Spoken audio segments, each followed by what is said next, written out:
I saw Black Moon Rising last night.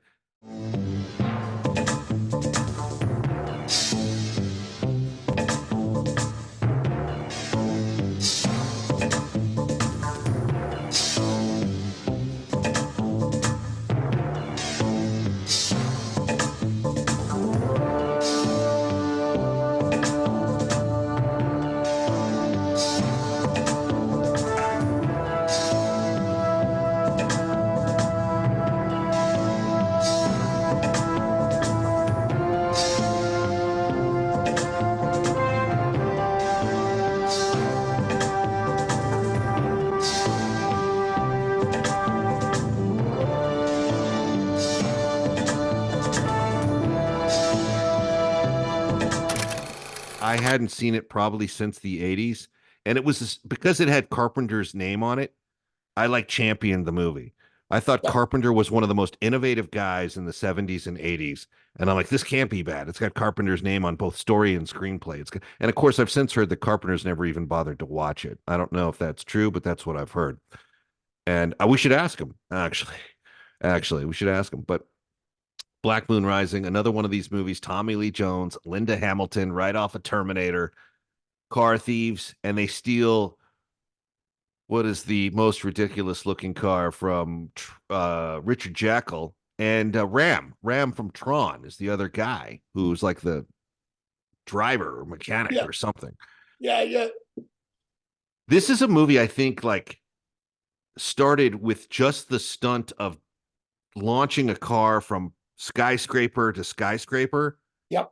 And they built the entire script from that, is what it feels like to me. I don't know.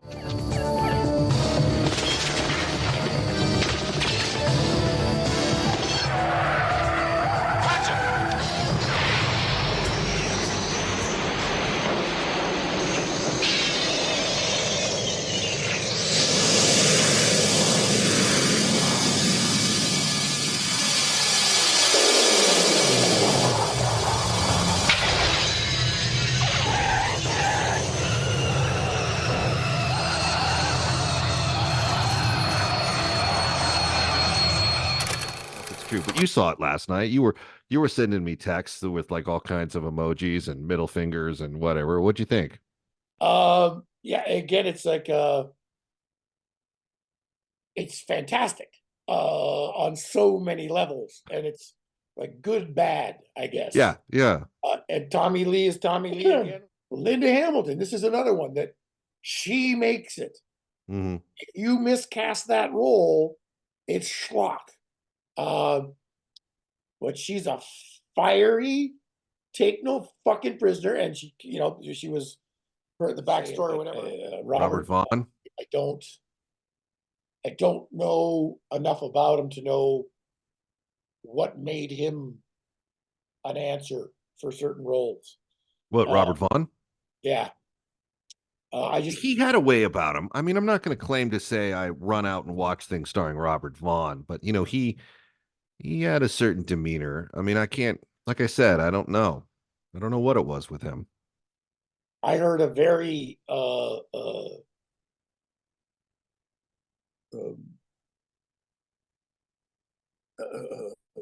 extremely well-known actor kind of go off on his performance in the Mag 7. And it was the first time I had ever heard someone of that caliber kind of go, Jesus Christ, was that fucking overdone? And I was like, oh, wow, I didn't realize someone of your stature would actually diss someone's performance. And then I always remembered it was, his death scene in the Mag 7 is so overly dramatic that it's like, were you directed that way or did you do that? I don't know. It's been a while since I've seen it, and he was recently in another movie we looked at, Towering Inferno, where he played the politician who gets kicked out of the skyscraper, when Chamberlain makes the run for the chair of doom, and Vaughn goes down. He gets kicked out the building when that happens. But that fucking chair I think Vaughn actually played that part twice, not in the Magnificent Seven, but for Roger Corman and John Sayles when they did Battle Beyond the Stars, right? I think he comes back in that same role with even some of the same dialogue.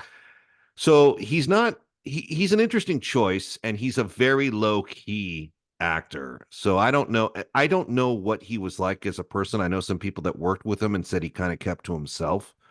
Okay. But he's like, I'm not really sure what the villainy in this movie's about. Like, they're car thieves on like an extraordinary scale, like a Miami Vice type scale, where they steal dozens of cars a night and they sell them in mass. And there's a lot of tie-ins to this that are interesting, like Bubba Smith, who's Yeah. actually pretty good in it, I Yeah. think. And he roughs up Tommy Lee and my buddy Lee Ving, who we love around here. Oh He's God. good Yeah. in it.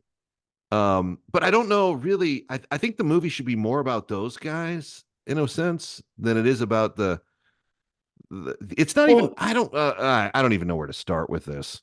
it is funny because, as you point out, somehow they own two skyscrapers, and all they do is steal cars, and high-end cars, and they've got like a quite a crack operation going. But Yeah. how long could that operation last in whatever city it was? If there's the restaurant that's got $3 million worth of cars in the parking lot, and they're making enough by stealing them. It's Yeah. like pretty soon it's going to be, let's have someone stationed at each of these places, because it's like it is sort of like going to the valet, going, "Give us all the keys to the big cars." They all drive away, and it's the one Right. Right. car. But it also shows that she can drive. Yeah, and they have to set that up, right? It That shows that rocket he through the can tunnel, too. What's that? the rocket through the tunnel when she clicks the turbo boost, but somehow Tommy did catch up to her. This is a good concept, I think, on paper. Like, you've got this experimental car that's basically a rocket on wheels. It gets hijacked, and then different forces have to converge to find it for different reasons, because Tommy Lee Jones is after a tape that's got some sort of data on it the government wants for whatever reason. Tax, They have to, tax, yeah, taxes or something. yeah. They need to bring in a freelance thief, which turns out to be Tommy Lee Jones, dressed all in black, who talks down a liquor store burglar. I Yep. mean, was that Circus Liquors? Because it always comes back to Circus Liquors with us. Robberies in movies at Circus Liquor. Uh, Circus Liquor is the target for robberies in film and television. and I think Always. this is where Tommy Lee solidifies Tommy Lee. Yeah. You sure Because you he's want to do having that, like a, boy? You sure you want to do it? Maybe thought ahead. You maybe got a couple minutes. Maybe not. Like, he just yeah. has that. But he does take a moment when the kid runs away to go. So at least he wasn't just stone cold. And I do like the opening theme of this movie and the way they did the credits. But then from there, I don't necessarily knew. It seemed like they had sort of a creative war on what part was going to get what momentum and who and how it was all going to converge together. Because you have all these other elements. They kill Sanderson, who I loved. He's deaf in the movie, Yeah. Ed Wood. And that's obviously to show how evil Cassavetes is. Which he also kills a guy in an elevator, like in a James Bond kind of moment, but they're car thieves. So you would think you'd want to keep murder out of it, right? Because Yeah. the way the district attorney's rule book might work, you might be a little bit better off if you don't kill people and steal cars than if you're just doing the Grand Theft Auto. I don't know. But they do kill this guy for not paying up 400K on cars that he took that he said didn't work. And it's kind of like that. Why do these characters always do this? This is a real common recipe then and now, where I'm not paying you. I'm in your headquarters with your henchmen around, and I'm giving you the finger. So I'm going to walk out of here. Yeah. And then, of course, But hold on, let one of my guys show you out. yeah, exactly. Anyone else want to like walk? Hey, the bridge over the Shark Tank is the quickest way out of the building. Just do me a favor, just walk that way, hang tight, and I'm gonna press this button, but don't worry, it's just to turn on a little music while I Yeah. watch you plunge to your death. And don't I worry, the don't, sharks have been fed. yeah. Hi, I'm Jack Claff. Help us cure NMOSD and, with it, cancer. Please go to the Guthrie Jackson Foundation website and make a donation.